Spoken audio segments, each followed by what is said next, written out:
महाराष्ट्राच्या जनतेने ज्या पद्धतीनं महायुतीच्या उमेदवारांना प्रचंड मताने निवडून दिलं, लाडक्या बहिणीने सुद्धा ज्या पद्धतीनं हर्षोल्लित होऊन सहकार्य केलं, म्हणून त्या ठिकाणी यांना शुभेच्छा देतं आणि या महाराष्ट्राचा विकास सर्वतोपरी होईल यासाठी देवेंद्रजी फडणवीसांच्या नेतृत्वाखाली मुख्यमंत्री आणि इतर मंत्रिमंडळ स्थापन होणार आहे, त्याबद्दल त्यांना शुभेच्छा देतो।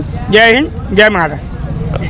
माननीय नरेंद्रभाई मोदी यांनी केंद्र शासनाने जो महायुतीवरती देवेंद्रजींच्या नेतृत्वाखाली माननीय एकनाथजी शिंदेसाहेब और माननीय अजितदादा पवार साहेब या तिघांच्या नेतृत्वाखाली महाराष्ट्राच्या जनतेने त्यांना अभूतपूर्व यश प्राप्त केलेलं आहे। जनतेने त्यांच्यावरती विश्वास दाखवलेला आहे आणि ह्या विकासाचा जो टप्पा त्यांनी पार केलेला होता गेल्या 5 वर्षामध्ये आणि 2.5 वर्ष 7.5 वर्ष जे महायुतीचं सरकार होतं त्या काळामध्ये जो विकास प्राप्त केलेला आहे आणि भविष्यामध्ये जो विकासाचा टप्पा उर्वरित महाराष्ट्राचा पार करणार आहेत। आता आपण जो विकास पाहतोय रस्त्याचा असू देत किंवा देवस्थानचा असू देत किंवा देव देश आणि धर्म ही लढाई या मुद्द्यावरती आपण लढलो आणि लोकांनी याला साथ दिली आणि हा विश्वास सार्थ करून दाखवणार आहेत। हे तिघही जण उद्याच्या होणाऱ्या शपथविधीला आमचे सर्व 40,000 कार्यकर्ते महाराष्ट्रातून सर्व महायुतीचे कार्यकर्ते जातील, सोलापुरातले पण बहुसंख्य कार्यकर्ते या सोहळ्यासाठी शपथविधी सोहळ्यासाठी गेलेले आहेत।